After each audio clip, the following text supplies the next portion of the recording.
oyentes de la edición radio.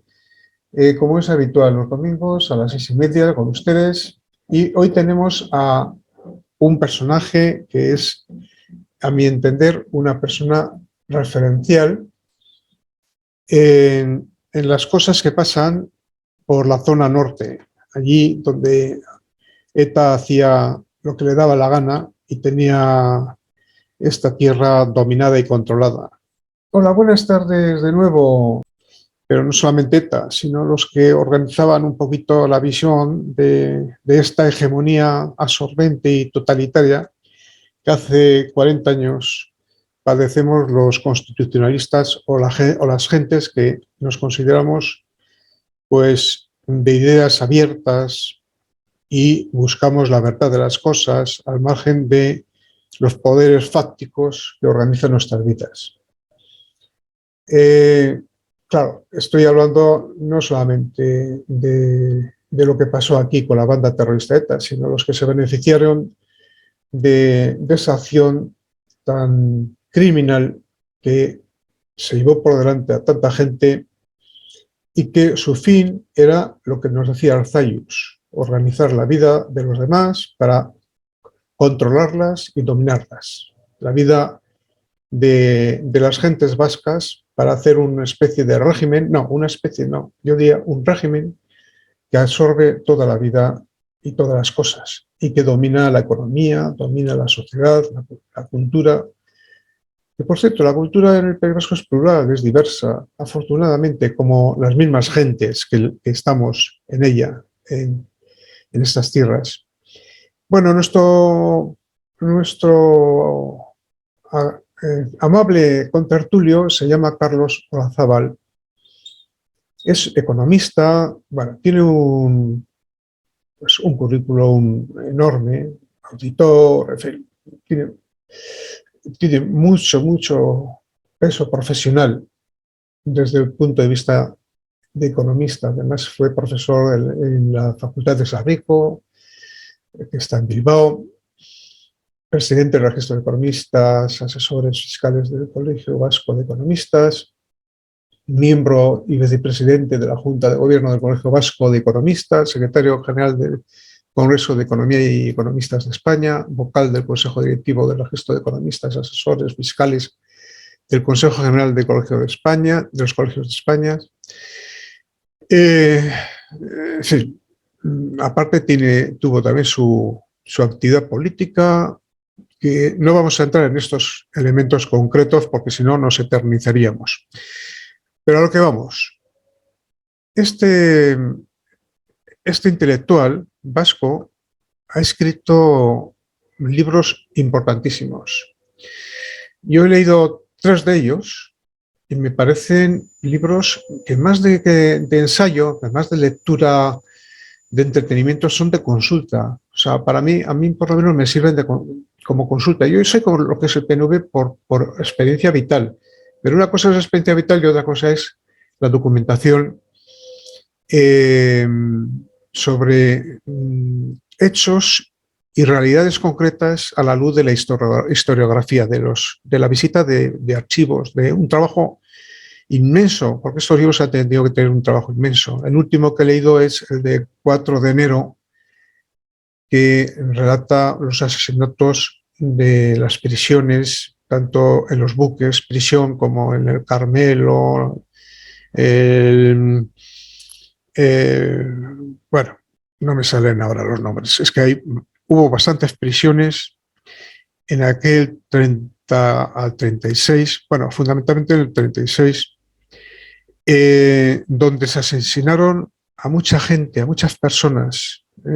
Hubo asesinatos y el PNV, aunque no fuera actor principal de esos asesinatos, los consintió. Esto es lo que en este libro Carlos Olazábal habla el Guernica del PNV. Porque claro, aquí solo hablamos de un Guernica, el de los bombardeos de la Legión Cóndor, ¿no? Pero aquí hubo también sus cosas. Luego hay otro libro, las negociaciones del PNV con Franco, la rendición de Santoña, ese también lo he leído y tiene tela. Las tradiciones del PNV son axiomáticas. Es que es una cosa. Y lo paradójico de todo esto, y yo voy a terminar ya, porque siempre que cojo el micrófono al inicio, me como 10 minutos o un cuarto de hora, voy a terminar. Pero yo quiero decir algo porque es que me llega al alma. Lo curioso de todo esto es que el PNV aparece como un partido de sistema, me refiero al sistema democrático, del sistema constitucional, un partido democrático, un partido, en fin, ligado a la defensa de los derechos humanos y cosas así. En fin, pero en realidad nunca aparecen las corruptelas, las traiciones, los desmanes del PNV que proliferan desde su inicio hasta hoy mismo. Ayer mismo yo leía Ortuza que decía, habrá que hacer algo con vos. A ver, señor Ortuza, ¿qué quiere usted hacer algo con vos? ¿Qué quiere usted? ¿Qué está diciendo? ¿Lo de el árbol y las nueces de Arzayus? ¿O qué es lo que está planteando con hacer algo con vos? O sea, ¿usted no entiende que hay un pluralismo político en cualquier sistema democrático, que la gente puede pensar de muy diferentes maneras? ¿Qué es eso de hacer algo con vos? ¿Qué sentido del Estado de Derecho y de las libertades tiene usted? Bueno, y así podríamos eternizarnos, podríamos alargarnos hablando, en fin, pero yo quiero hablar con Carlos. ¿Por qué tus libros? Porque tú te has centrado muchísimo en el PNV, en sus diferentes vertientes. ¿Qué es lo que ha guiado la escritura de tus libros? Que por cierto son libros enormes, ¿eh? El último que he leído del 4 bueno, de los asesinatos de las prisiones en Bilbao, tiene 600 y pico páginas y una documentación, unas fuentes, pero que te pierdes, de la cantidad de datos, en fin. O sea, es muy riguroso. Carlos Solazábal es un hombre, desde el punto de vista de metodología historiográfica, enormemente preciso, detalla una por una todas sus fuentes, incluso puede llegar a ser un poquito cansado leerlo porque es como una especie de bosque de datos, pero claro, es que hay que hacer las cosas bien y de hecho las hace tan bien como que nadie se ha atrevido con él a rebatirle, ni a atacarle, ni a difamarle, ni a nada de esto, ¿no? Lo cual quiere decir que no tienen por dónde entrarle, claro.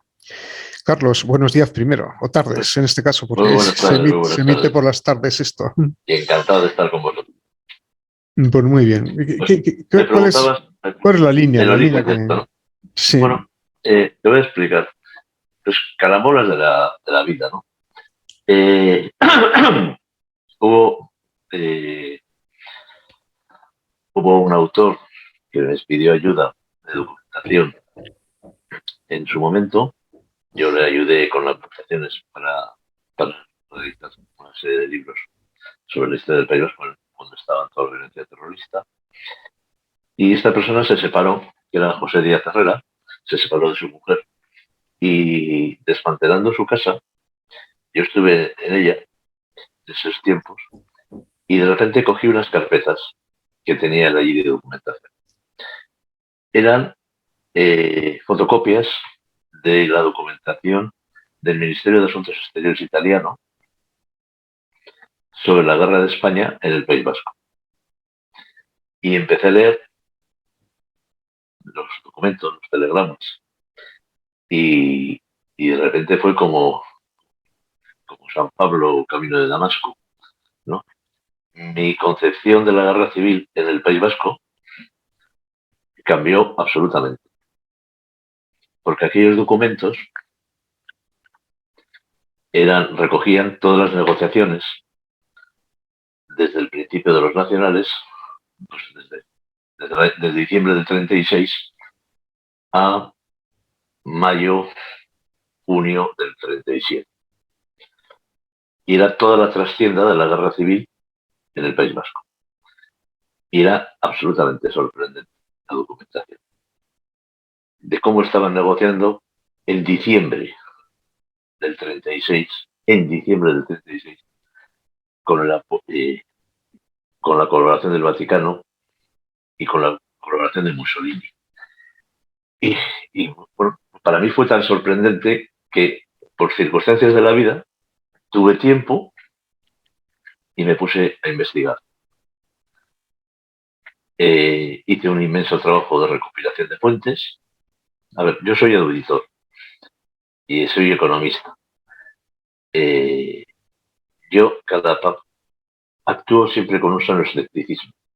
Es decir, yo hago criba de las fuentes orales tengo escasa afecto a ellas porque pienso que todos, yo no me acuerdo lo que hice ayer, alguien acordándose lo que hizo 30 años antes, pues sinceramente le doy poca credibilidad.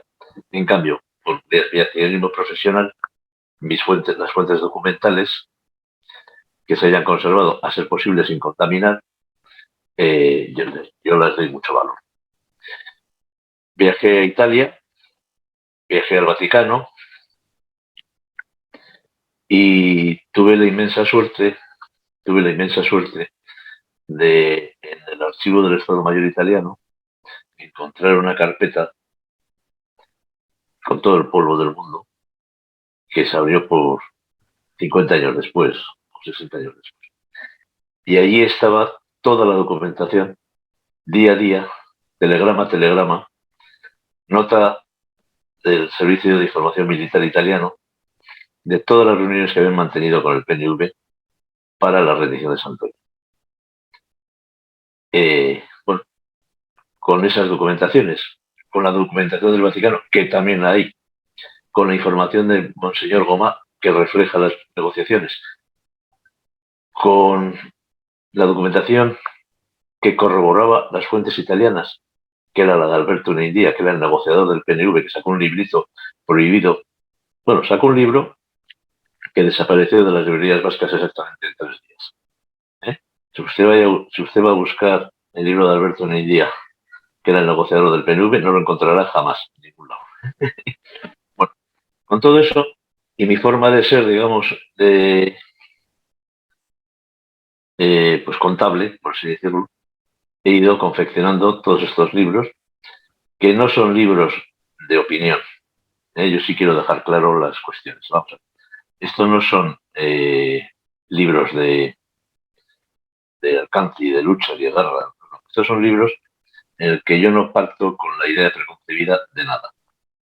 Yo investigo, profundizo, reúno la máxima documentación posible de todas las fuentes, de unos, de otros, de aquí y de allá, sin distinción. No depuro absolutamente nada. Tú decías que es muy prolífico. Sí, eso es verdad. Yo referencio toda la documentación, referencio cada párrafo que digo,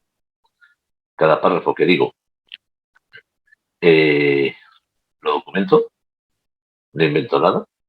El que quiera contrastar puede contrastar todas las fuentes. Y luego hago un par de capítulos de contextualización, que esos son, digamos, cosecha propia. Pero distingo claramente los hechos de la contextualización. La contextualización intento explicar al lector qué es lo que sucedía. Y sí, reconozco que mis libros no han sido absolutamente rebatidos por nadie. El primer libro que hice fue Pactos y Tradiciones, que era un libro de documentación en el que recogía todas las documentaciones de todas las negociaciones. El PNV salió como loco a insultarme y yo contesté que por cada documento falso les daba 10.000 euros. Bueno, a partir de ahí yo pasaba a ser proscrito porque evidentemente ni un solo papel es falso. Todo está perfectamente documentado y bueno, el lector va a tener libertad de opinar lo que estime oportuno, ni bueno ni malo. Los hechos son hechos, lo que se describe es lo que pasó sobre soporte documental y sí es cierto que es una visión de la guerra de España en el País Vasco completamente diferente de la propaganda de guerra de unos y de otros en aquellas circunstancias. Propaganda de guerra que sigue estando vigente el día de hoy. Pero bueno, eso es otra cosa. Efectivamente, pienso que es una aportación muy valiosa porque hasta este momento que ya se empieza a hacer una historiografía seria, hasta este momento, hasta hace no mucho, era visión de parte, era visión ideológica de una parte de la historia. Entonces, a la historia hay que desproveerle de cualquier elemento ideológico y relatar e interpretar los hechos con la mayor fidelidad posible. Y eso en tus libros lo haces, pero de una manera milimétrica, casi, yo diría, obsesiva. ¿Eh? Pero eso da un valor muy, muy importante, muy alto a tus libros, porque son libros de consulta. Cualquier historiador que quiera cerciorarse de lo que ocurrió en el norte, en la batalla o sea, la guerra civil, la batalla del norte, pues tendrá que recurrir a tus libros, porque es que no hay más. Es que no hay más. Es que hay cosas. Jesús Lainza ha escrito mucho, por ejemplo, es muy amigo mío, y también sus libros son muy precisos, muy exactos. Pero es que lo tuyo es meticuloso y además me hace gracia porque yo también colaboré para aportarle documentación con José Díaz Herrera y, por cierto, algunos papeles que le pedí que me los devolviera, no me los ha devuelto, pero ya sé por qué, claro. Ya sé por qué. Ahora ya sabes por qué. La disolución del patrimonio, ¿no? Exactamente. En fin, me quedé sin ellos. Pero bueno, él hizo sus libros también muy interesantes. Y bueno, cuéntanos un poco, si te parece, qué pasó en Bilbao con los asesinatos que hubo brutales, pero brutales, realmente brutales, de gente que estaba en prisión por sus ideas políticas, que no eran delincuentes, que eran gente notable, que fueron presos pues porque estaban en el bando en aquel momento, en ese territorio. Bilbao, pues estaban en territorio enemigo y les pilló. Enemigo a sus Bueno, ideas, ¿no? Porque a lo mejor había gente, muchos de los asesinatos, era gente que no tenía una posición política concreta, pero sí tenía ideas. Por ejemplo, pues eso, pues podían ser carlistas, ¿por qué no? bueno, podían, a ver, podían ser, esto, claro. Y les asesinaron a sangre fría. ¿Qué pasó?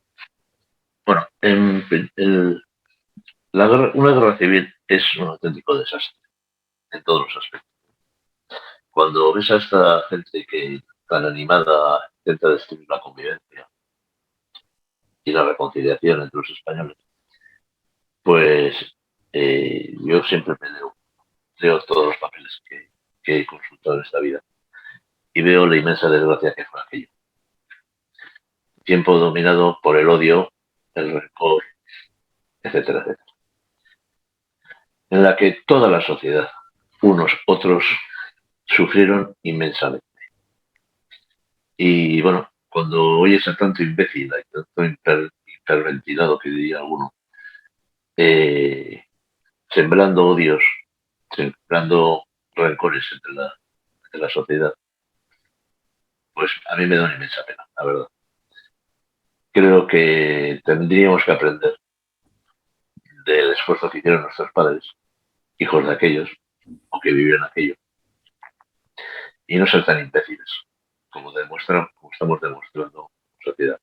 En el País Vasco no lo vamos ni a comentar, porque la destrucción moral del País Vasco ha sido y es profundísima. Cuando se desencadenó la guerra civil, tenemos siempre como tenemos una mentalidad pensando que está todo como muy estructurado. Y la realidad es que el Estado desapareció el 18 de julio. Lo que es la organización, lo que es la seguridad, lo que es todos los elementos de convivencia se derrumbaron. De una manera en un lado, de otra manera en el otro. El verano del 36 fue terrorífico. Y dentro de ese terror, pues unos 4.000 vizcaínos fueron detenidos y conducidos a diferentes establecimientos que se habilitaron como cárceles, no porque hubiesen conspirado contra el régimen republicano o porque participasen directamente en la sublevación, que eran más militar que civil. Algunos sí estaban implicados, pero la inmensa mayoría de las personas aquellas simplemente fueron detenidas, digamos, que en el caso de Vizcaya, por sus antecedentes derechistas o católicos. Entonces, estas personas pasaron diferentes vicisitudes. Desde el principio de la guerra, mientras actuó las juntas de defensa de Vizcaya y Guipúzcoa, y cuando llegó el gobierno vasco. En el primer periodo, que es el del caos, con una represión sí, fundamentalmente en Guipúzcoa horrorosa,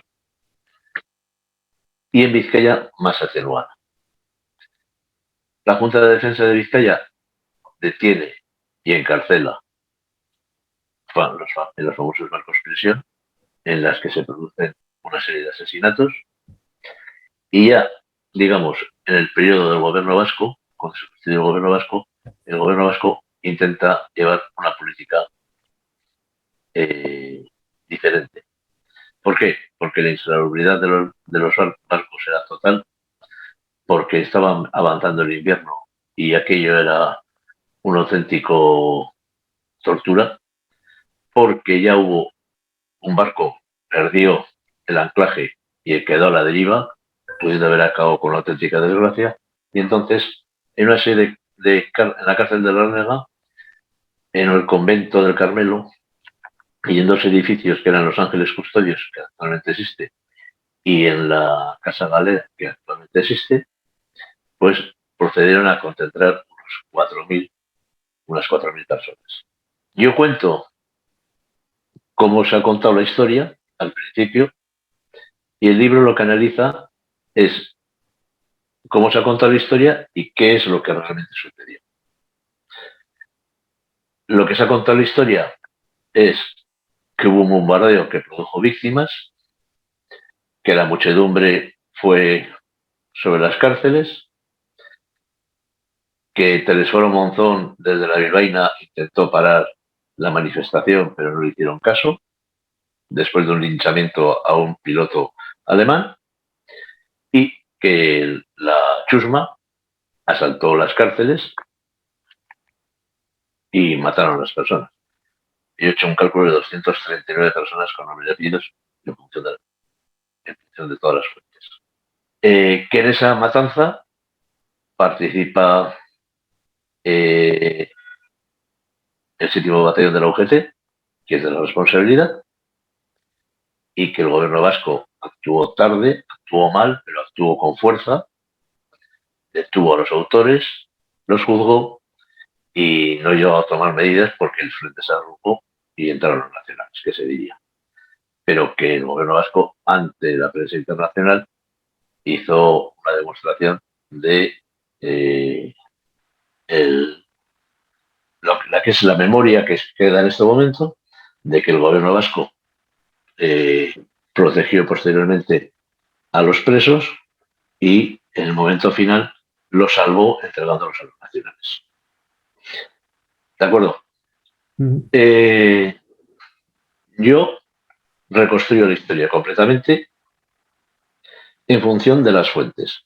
¿Cuáles son las fuentes? El sumario, los testimonios de los policías, los testimonios de los presos y los sumarios que luego, después de la entrada de los nacionales en Bilbao, se hacen sobre una serie de personas. Entonces, reconstruyo todos los hechos completos en la medida de que las fuentes lo permiten.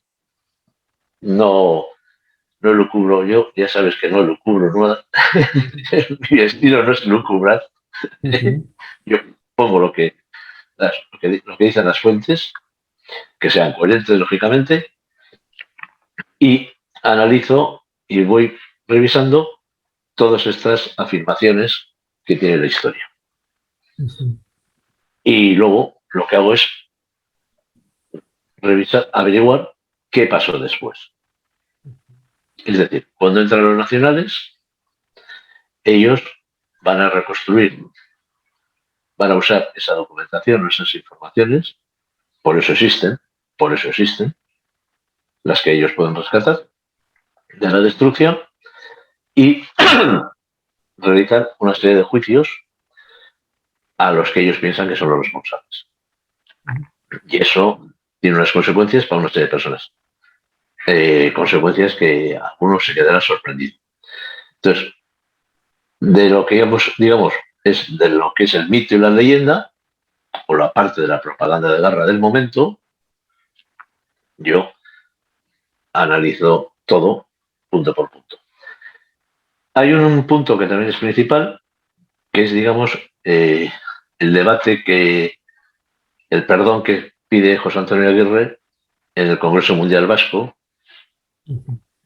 que es la dimisión de Juan de Julia Guerra como presidente del Bizkai Buru Batzar de estos temas, como puntos principales, digamos, políticos de la política del PNV. Y yo busco la fuente y pongo lo que dicen las fuentes. Yo digo, del mito y la leyenda a la realidad. Que, como siempre, pues el mito y la leyenda es propaganda y la realidad es un poco más rupestre, que se diría. Sí, sí. Oye, pasando a otro libro, el de la rendición de Santoña, que es un libro también muy documentado y gordito. Es un libro muy profuso en información. ¿Cómo fue esa rendición? ¿En realidad fue una traición o fue ya que... Bueno, fue una traición. Vamos a ver. Yo los libros los diría en dos, ¿no? Negociaciones de Franco con el PNV en la Guerra Civil y la rendición de Santoña. Las negociaciones de Franco, del PNV con Franco en la Guerra Civil, recoge las negociaciones, por así decirlo, todo el ciclo de negociaciones con los nacionales hasta Santoña. Y digamos, el de Santoña ya profundiza ya en Santoña y sus consecuencias.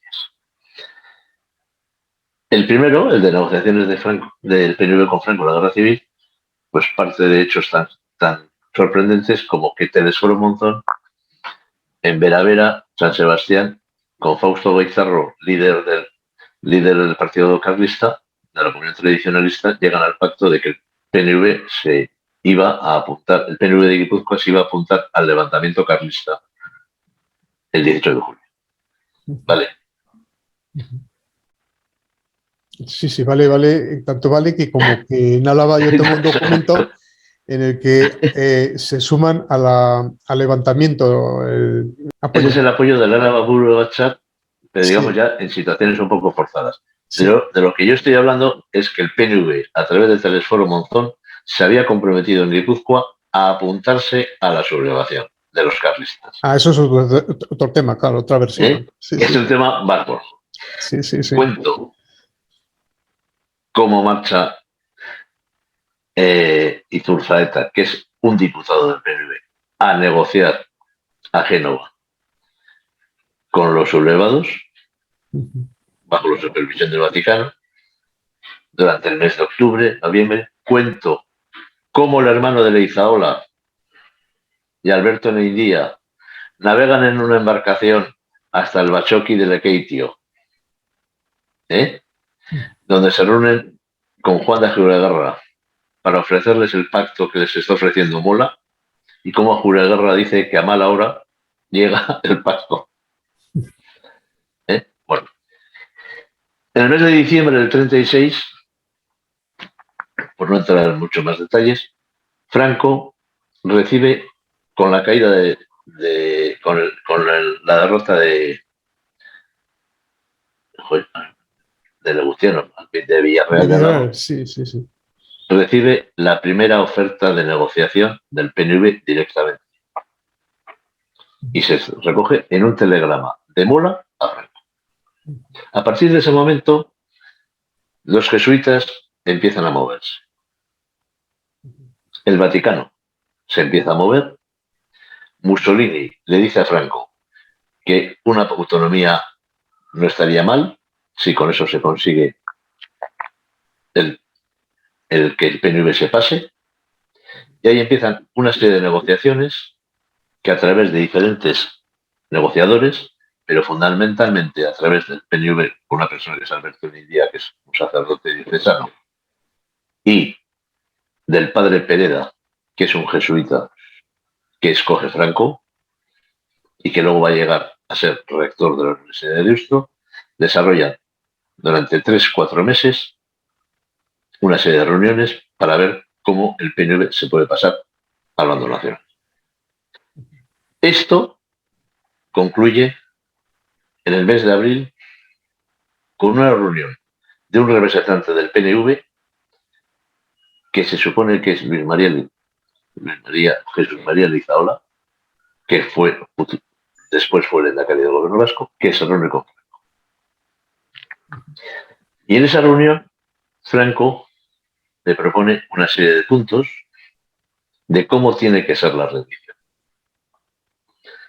Cómo se tiene que salvar Bilbao, cómo tienen que salvar a los presos, cómo tienen que cambiar de bando y abandonar a la parte izquierdista del gobierno vasco. Posteriormente, interviene de nuevo Mussolini, que quiere ponerse la medalla.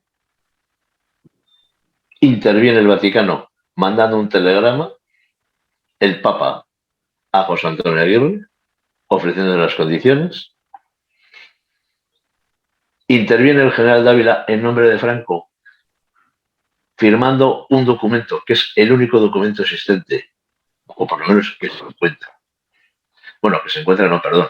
Se encuentra porque está publicado en un libro de la historia del cardenal Gomá y está allí reproducido fotográficamente. Si usted va a buscarlo, no lo va a encontrar en ningún lado más. ¿Vale? En ese libro aparece el documento en el que el general Dávila ratifica por escrito las condiciones de rendición. Existen esas mismas condiciones de rendición que se las entrega Mola a través de un negociador a Doroteo Ciaurruiz, presidente del Euskadi Buru Batzar en Francia. Y, bueno, se rompen las negociaciones, o parece que se rompen las negociaciones, porque los nacionales acaban un poco aburridos de que el PNV les diga que sí, que no, que sí, que sí, que no, que sí, que sí, que no, que sí, que no, que sí, que no. Y Mussolini pide por escrito a Franco autorización para negociar él. Esa solicitud va a coincidir casualmente con el bombardeo de Guernica.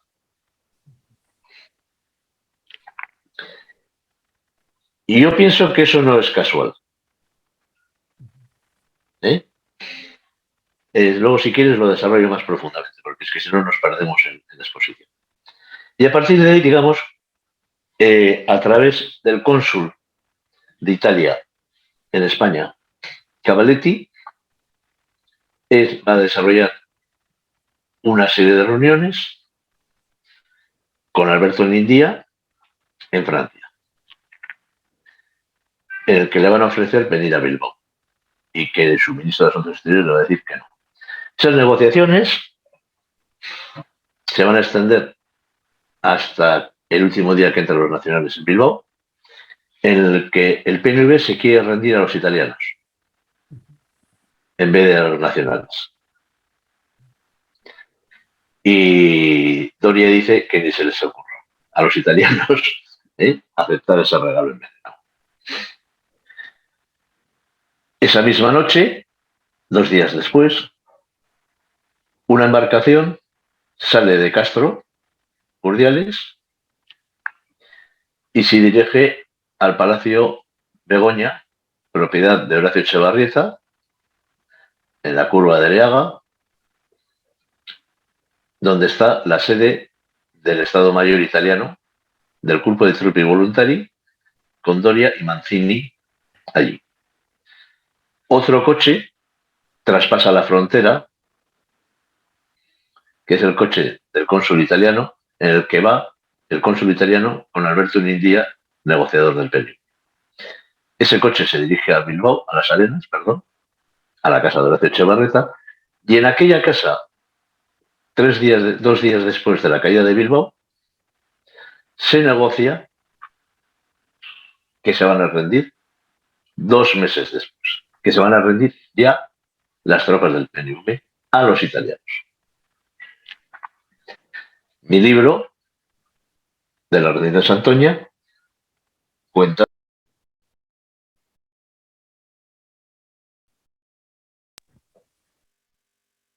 todas esas negociaciones, que son tiras y aflojas y que son tan claras como por dónde tienen que atacar los italianos, por dónde tienen que atacar los nacionales, ¿eh? Cómo interviene el Papa,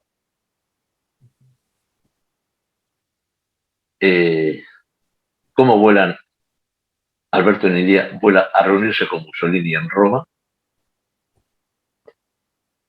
cómo cuando se reúnen unos rehenes personales para José Antonio Aguirre, se extienden 2 credenciales, una por Doroteo Ciorri, presidente del Euskadi Buru Batzar, y otra por José Antonio Aguirre como presidente del gobierno vasco, en la que nombra plenipotenciario, por así decirlo, interlocutor o negociador a Alberto Neidía. Y no lo cuento, pero yo lo puedo contar en este momento.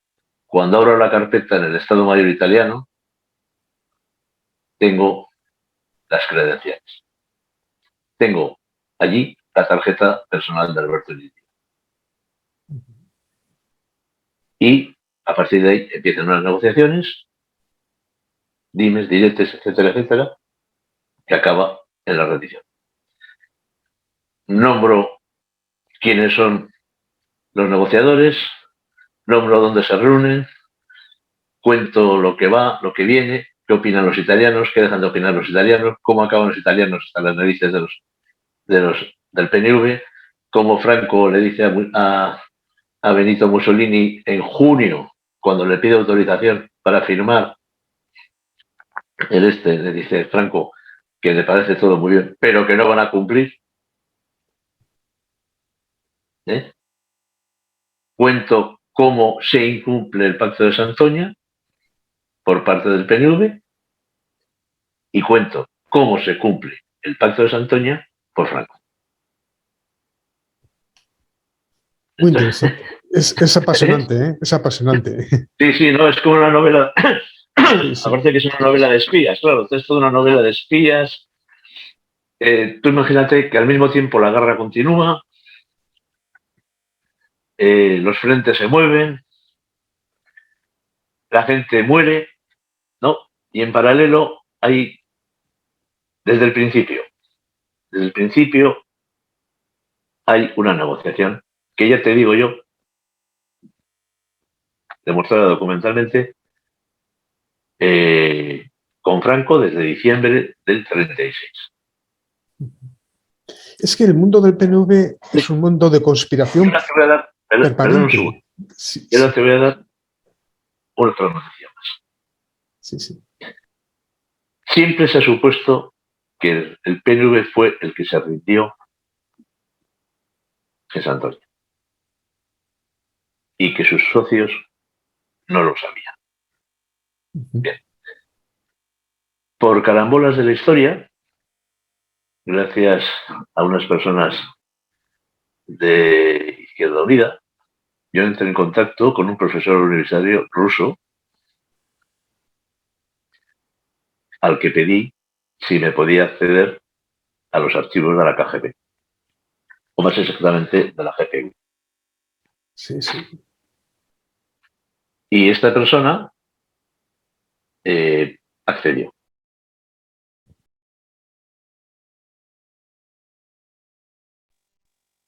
Y en el archivo de la GPU, de la KGB, hay el interrogatorio a Goriev. Goriev es un nombre de la GPU que fue, por así decirlo, el que desarrolló la defensa de Madrid con el general Miaja y después lo mandan a Bilbao como embajador, entre comillas, de la URSS aquí. Es el hombre que se tiene que venir a encargar del control de las milicias del Partido Comunista y las milicias de izquierda. ¿Eh? Este establece la embajada, entre comillas, en la parte de atrás del cartón, donde actualmente está el edificio de Aurora Polar, ¿no? Creo una compañía de seguros, era antiguamente, en la calle de los 10 años. Y cuando cae el Frente Norte, este hombre, en el primer rescate aéreo de la historia, un avión del gobierno del Frente Popular vuela a Asturias y lo saca de Asturias, en un puente aéreo particular. Vuelve a Moscú el año 37 y va a ser depurado por Stalin. Yo supongo que está sometido a tortura o, bueno, a lo que le hicieron a aquel hombre, ¿no? Entonces, en su interrogatorio le preguntan por las negociaciones del gobierno vasco con los italianos. Estamos hablando del año 37, ¿eh? Entonces, él allí cuenta cómo todo el gobierno vasco sabe la negociación. Es decir, la negociación no fue exclusivamente del PNV. La negociación fue también de los miembros del gobierno que estaban bajo la égida de los gobiernos. ¿Bajo la égida perdón? No se te ha entendido. ¿Bajo la égida de? De José Antonio Aguirre. Ah, sí, sí. Hay una serie de consejeros de la izquierda, como son Aldasoro, como son Astigarrabía. Hasta Astigarrabía era el secretario general del Partido Comunista de Euskadi, que fue expulsado por el Partido Comunista de Euskadi en la propia guerra por colaboracionismo. Y ahora la explicación es esa. Es decir, todo el gobierno vasco, no solamente el PNV, estaban en la rendición. Sí. Bueno, en realidad se podría decir que PNV estaba desde el principio alineado con, diríamos, de una manera conjunta, ideológica y compacta con la parte republicana. Yo creo que no. Yo creo que no lo tenían en absoluto claro, ¿no? O sea, la República Española es un periodo terriblemente complejo y terriblemente duro. El Partido Nacionalista Vasco, la historia del Partido Nacionalista Vasco nace con la escisión de los integristas respecto a los carlistas en el siglo XIX. Cuando don Carlos VII pierde la Tercera Guerra Carlista, empieza la discusión del mantenimiento ideológico o de no participación política. Se ha producido la caída de los estados vaticanos y el reconocimiento de la realidad liberal por parte de la Iglesia Católica de Roma. Entonces, don Carlos VII viene a decir que él no va a ser más papista que el Papa y si el Estado y si el Vaticano, si la Iglesia Católica tiene relaciones con el Estado liberal italiano, él tampoco va a ser más papista que el Papa. Mientras que hay un sector que se extiende por no ceder con el apoyo de los jesuitas que van a fundar el Partido Integrista. Ese Partido Integrista, que va a tener un solo diputado por Guipúzcoa en toda España, además en la zona de Azpeitia-Azcoitia, directamente bajo el flujo de la Basílica de Loyola, va a tener diferentes personajes o diferentes personas que van a confluir ideológicamente. Una persona que va a surgir de ahí va a ser Sabino Arana, y la segunda persona más importante de ese mundo integrista va a ser Telesforo Aranzadi alias Quisquicha, que son el núcleo inicial de ese pensamiento ideológico, que es bastante parecido al pensamiento ideológico del partido integrista. Con una diferencia que mientras el partido integrista es, digamos, defensor de España, pues estos son más allá. De tanto integrismo ya dejan de querer a España. Bien, el Partido Nacionalista Vasco va a tener una evolución. En 1919 va a tener una evolución en la que teóricamente va a dejar de ser separatista y tiene dos escisiones, que son la Comunidad Nacionalista, etcétera, etcétera, que al final, antes de la guerra, se vuelven a juntar.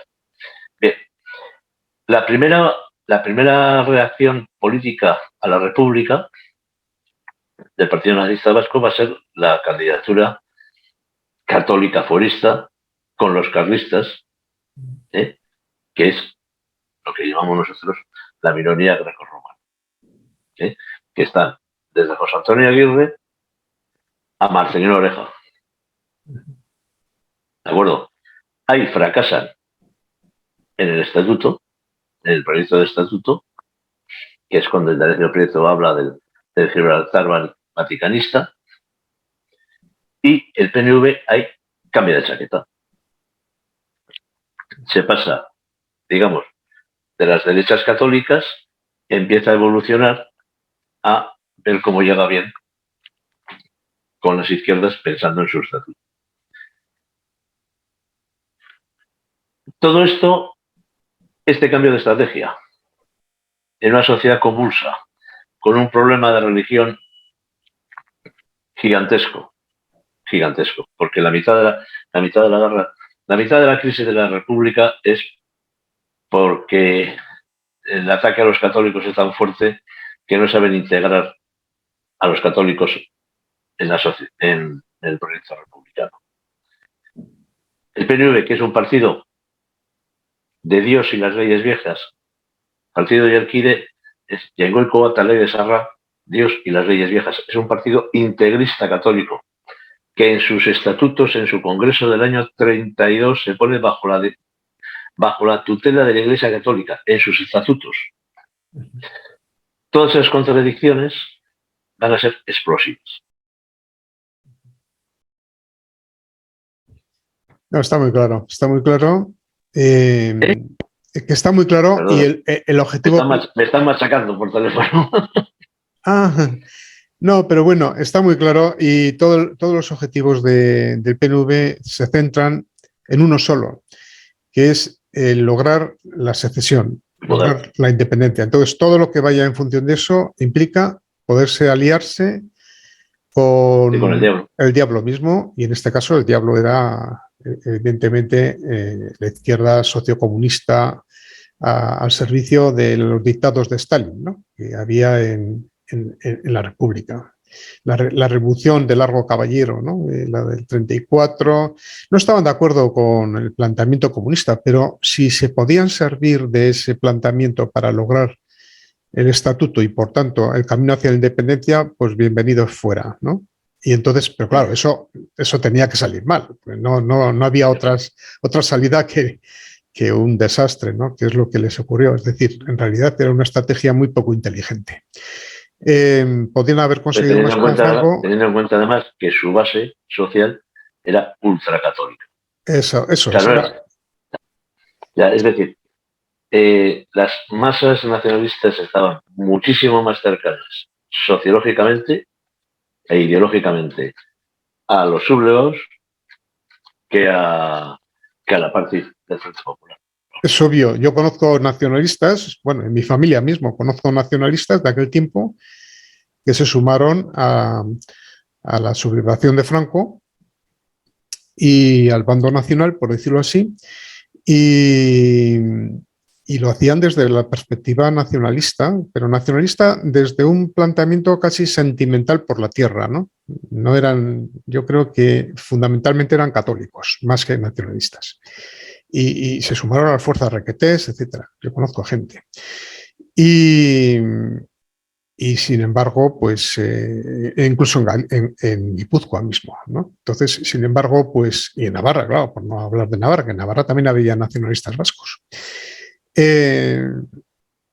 Pero por eso digo yo que el elemento principal que caracteriza al PNV yo creo que es la frase o el planteamiento de la conspiración. Incluso en su lecho de muerte, Sabino Arana le decía a Joala, bueno, decía a Engracio Araceli, me parece que era, lo mío no es un arrepentimiento, es una estrategia. Vamos a lograr la confederación de hispanista en España, donde se fragmente, la hispanidad se rompa y rompiéndose conseguimos la independencia.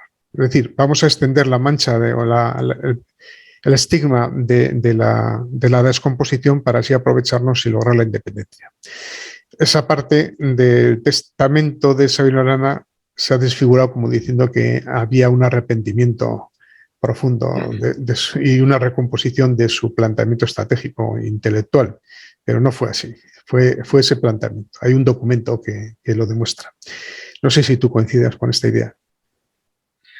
Bueno, yo creo que el PNV no es más que una máquina, en este momento no es más que una máquina de poder. No tiene un interés particular en arte o eso, sino en ostentar el poder y controlar el poder económico y político del País Vasco. Lo trata como una finca. Si el PNV necesita ser de izquierda y de las Jons, será de izquierda y de las Jons. Y si necesita pactar con Hitler, pactará con Hitler. Ellos lo que les interesa es el control del país, ¿eh? El control de la sociedad vasca y que sea su huerzo particular. Yo creo que hace mucho tiempo que el PNV no tiene principios ideológicos claros en nada. Mantendrá el nombre ese de Yangoico Azalegue Sarra, que será un chiste. Sus principios católicos los debió de perder, no sé, si antes del Vaticano II o por ahí. Y políticamente es simple y sencillamente una máquina de poder. Si alguien sabe cuál es el proyecto político para este país, que es el País Vasco, o para esta sociedad, nos lo cuenta. Más que un dulce farniente en el que, a ser posible, mis hijos sean funcionarios del gobierno vasco y cobren una pasta. A partir de ahí, todo lo demás no existe. ¿Qué diagnóstico en pocas palabras más acertado? Coincido totalmente. Así es, así es. Lo has clavado. Es así. Es decir, Tal cual, tal cual. Principios ideológicos. Si no tienen principios ideológicos, por Dios. No hay, no hay. A mí me hace gracia. Esto es un partido de derechas. No sé si era un partido de derechas. Hacen política de derechas, son los impuestos más altos de España. Sí. Es un partido católico, pero si apoyan el aborto, apoyan todo lo que se les ocurre y alguna cosa más. Oye, que puede ser, aquí cada cual puede opinar lo que quiera, pero por favor, quite el nombre de católico. Quítese el nombre de católico. O sea, sí. Tenga un poco de respeto a esas personas que creen, ¿no? Dice, un partido independentista, pero ¿a dónde? ¿A dónde van a ser independentistas? Si ellos saben perfectamente que no son independentistas. Es imposible. Ellos lo que quieren es usufructuar el país. Cuando tú hablabas al principio del tema de ETA, pues mira, en Sicilia unos matan y otros hacen los negocios.